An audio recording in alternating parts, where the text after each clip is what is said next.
What's up, everybody? This is Patrick Sukup with Sukup Real Estate Services here in Fort Collins, Colorado, coming at you this week, still sticking on negotiations, but we're going to be looking at inspections and negotiating that from a buyer's perspective.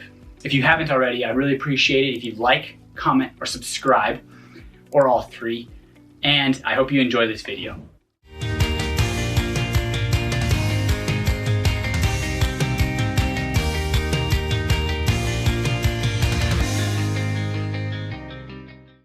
Before I get into tactics and ideas about negotiating inspection objections from a buyer's perspective, I think it's really important to understand that you go into this negotiation with good faith.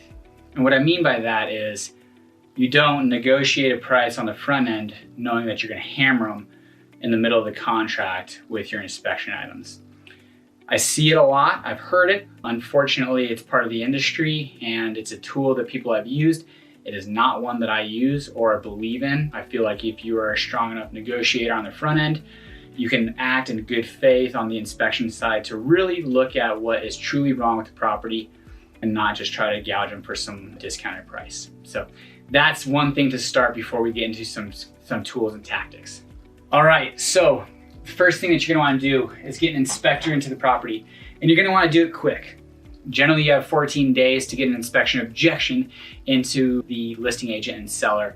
Now, this inspection objection isn't just, people mistake it as you can hire just one inspector and that's all you can object to. No, you can get in there, you can walk the property, you can have experts, but I do like to start with a professional inspector because they look at everything, mechanical, electrical, plumbing, only on surface. They don't get behind walls, but they can see if there's remnants of mold or leaks or structural foundations. So it's important to get that inspector in there quick so that that inspector can recommend, if needed, experts, electricians, HVAC, structural engineers, roofers.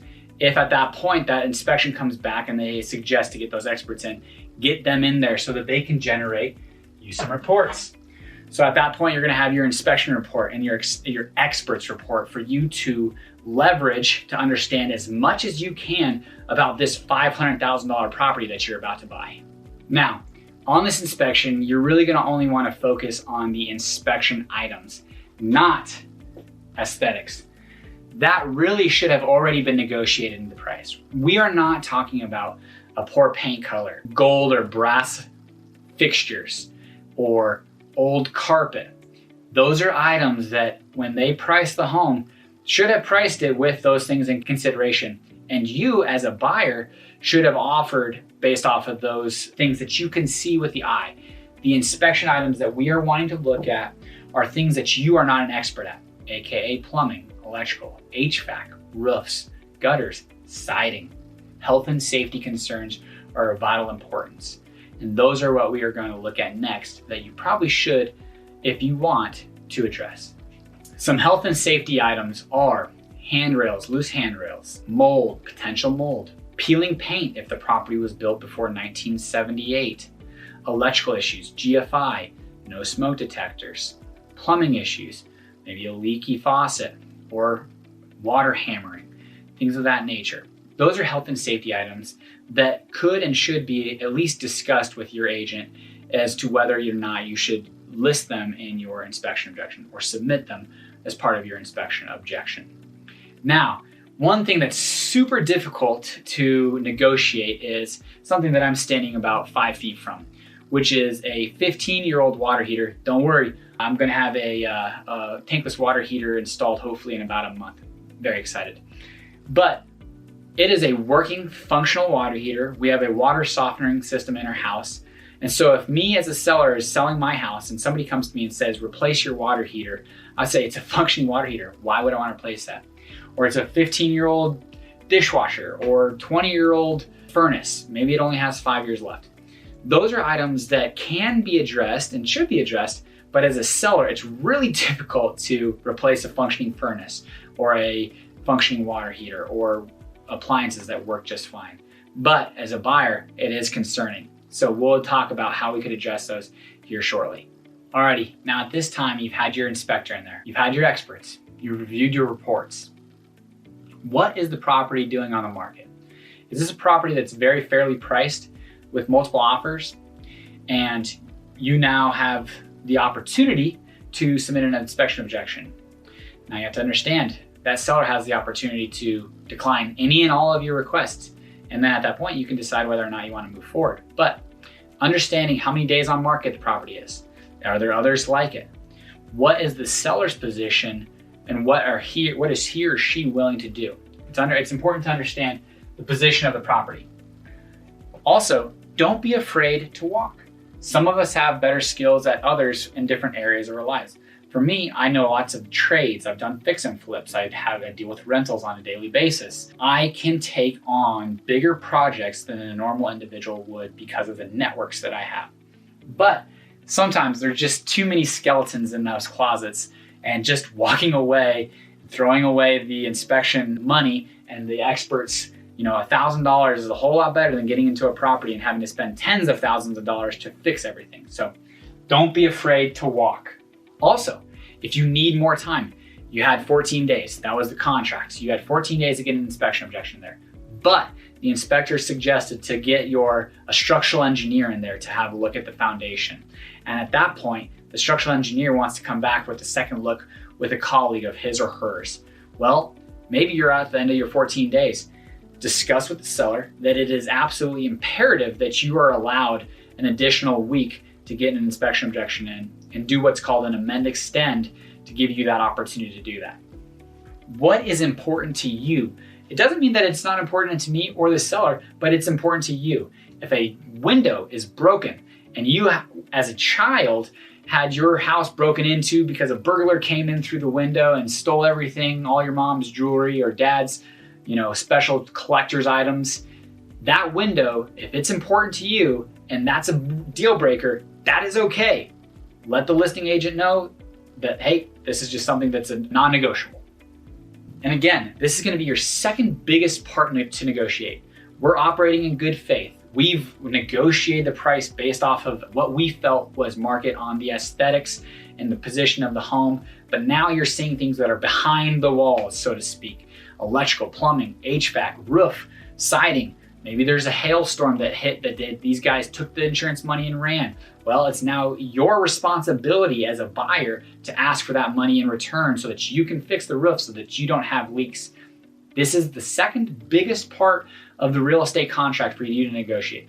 Don't miss out on this opportunity. Alrighty, now we're gonna look into some options of how you can submit your inspection objection and also timing. Alrighty, you've got what you wanna do.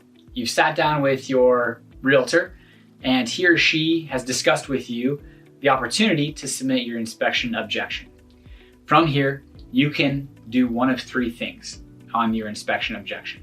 You can ask the seller to fix or repair certain items and give him or her the instructions on how they can do that. You can ask for a credit or a reduction, and that would be coming in the form of an amendment to the contract, not necessarily an inspection objection. Or you can do a combination. If there's certain items that you want fixed, but also certain items that you would let go in exchange for a reduction of the price of the property. All three of those are equal opportunities for you to decide with your realtor about how you want to move forward with this inspection objection. We'll dive into each about how each one of those looks.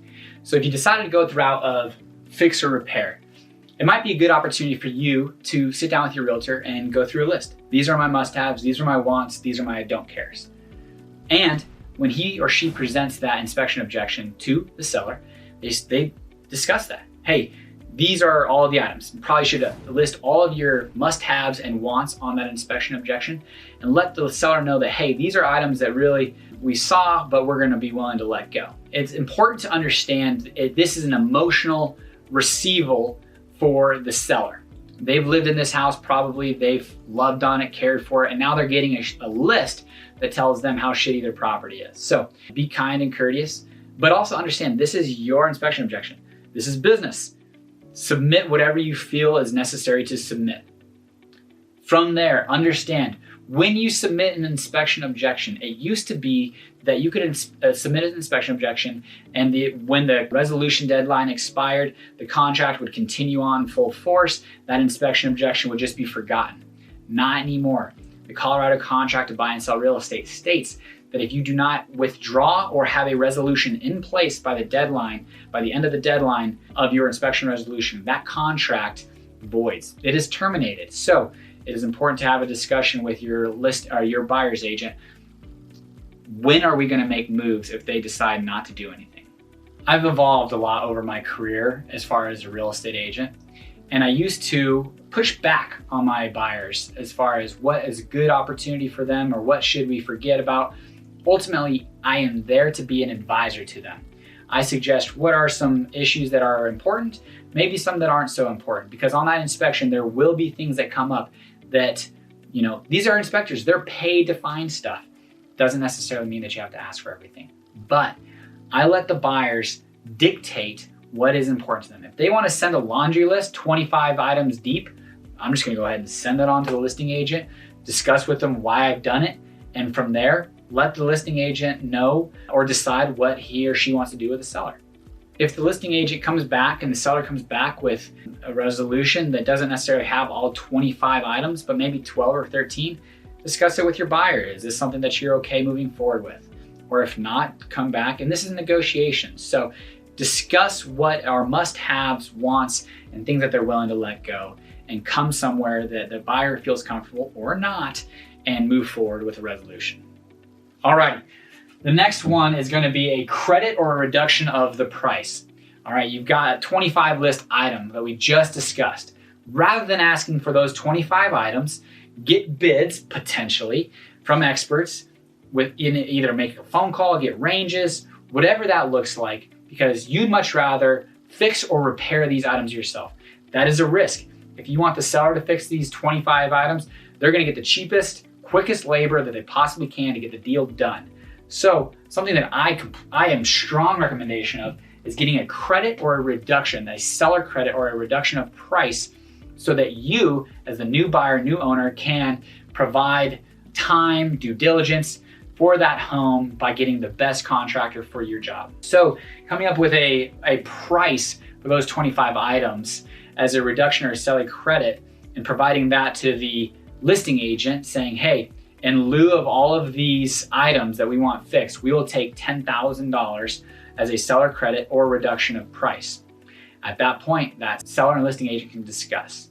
So from there, really, you could also do a combination. Now, sorry, let me backtrack. If you're going to do a credit or reduction, it needs to come in the form of an amend extend, because the lender doesn't want to see, hey, in lieu of fixing the roof, we'll take $10,000. No, that resolution needs to be clean. And if there's any repair items on there, they all need to be addressed. If it's going to be a reduction of price, stick that bad boy on the amend extend. The lenders receive a copy of the resolution as well as a copy of the amend extend. They don't necessarily need to know why you're amending the contract price or giving yourself a credit. They just need to know that it's happening. But if you give this lender a resolution saying, fix the roof because it's shit, they're gonna wanna see that roof fixed. And if the seller gets cold feet, that could be something that you stumble across in the future. So having that credit or reduction on an amend extend is vital. But as we were just discussing, you could also have a combination. Let's have them fix that roof. You don't wanna screw around with it, just have them fix it. But you're willing to take the $1,200 for the old water heater. Or you're willing to take $5,000 because the furnace is old and the water heater's bad and the refrigerator is leaking. Okay, that's fine. Do an amend extend for $5,000 and submit an inspection objection for the roof and a resolution that says the seller will replace the roof with level 4 hail resistant shingles. That'll get you where you want to get. Hopefully you'll have an amend extend and a resolution signed prior to that resolution deadline so you can move forward with the contract. And finally today, I want to discuss timing on when to submit that inspection objection. And a lot of this could dictate based off of what you're asking for. So again, getting back to the beginning, it's important to get that inspector and experts in there and review those reports as soon as you can so that you can understand what you're gonna be asking for and how much time that seller is gonna need. So there's really two options. You can wait. The contract to buy and sell real estate in Colorado is usually about 30 to 45 days with that inspection objection deadline about 14 days out. You could wait till the 14th day at the 11th hour to submit that inspection objection. I'm not a huge fan of this. And it's a strategy by buyer's agents because it puts a lot of pressure on that seller. They've removed their property now for 14 days from the market, possibly moving into a slower season, allowing more inventory to come onto the market. A lot can change in 14 days. So that is a strategy, not something that I'm necessarily a fan of. But if you wait, that seller might not have, or might now have already made plans. They've got places to go, people to see. And if you wait, they might be in a more pressure situation and just say, you know what, screw it, let's take care of the items. We've already got a good buyer. If we get past this, we can move forward. That's option one. Option two is to submit right away. Let's say this is a place that you're going to be submitting an inspection objection with 4 or 5 must-have items that need to be resolved before closing. I can tell you, I deal a lot with vendors. 2 weeks, if an average timeline is 14 days for the objection and you're closing, 16 days to 20 days later, that's not necessarily enough time for that seller to get vetted, trusted, licensed vendors in to do those repairs. So if you know that you're gonna need a radon system, the furnace replaced, the roof replaced, submit that inspection objection as soon as possible. If that seller's not willing to do those, and those are your must-haves, walk away, no big deal. That is a theory that I do like to employ. Now, on the flip side, those 5 items are big items. And again, I probably would have a roof replaced, a furnace replaced, a radon system installed. Those are some items that you just don't want to mess around with, because once you get those items out, that machinery out, mechanicals out, and that roof pulled, there might be sheets of plywood they've got to replace. So it's a more expensive job. And if you just throw a number at it based off of how the visual, you might get screwed. So there are some things that I would have taken care of as part of an inspection resolution. But on the flip side, some of the other things, like a water heater, honestly, I'd prefer my plumber to come in and install a water heater. Not that there's not a lot of trusted, vetted vendors here in Fort Collins, but I have good relationships with those. So in addition, well, maybe, to combat what I just said, getting that roof replaced, maybe you're a roofer. Maybe you can ask for a $15,000 roof that's gonna cost you $10,000, maybe $5,000 to replace, so you can pocket that extra $10,000. Understand your circumstances. Know what you want, what's important to you. But those are 2 strategies on top of how you can submit your objection that might provide you opportunity to be the most successful when negotiating your inspection objection. Alrighty guys, I really hope that was valuable and informational for you. Thank you for watching. Please comment, like, and subscribe. Share it with your friends. I've enjoyed making these videos, but I've enjoyed more interacting with you. So thank you, appreciate you, and have a great day.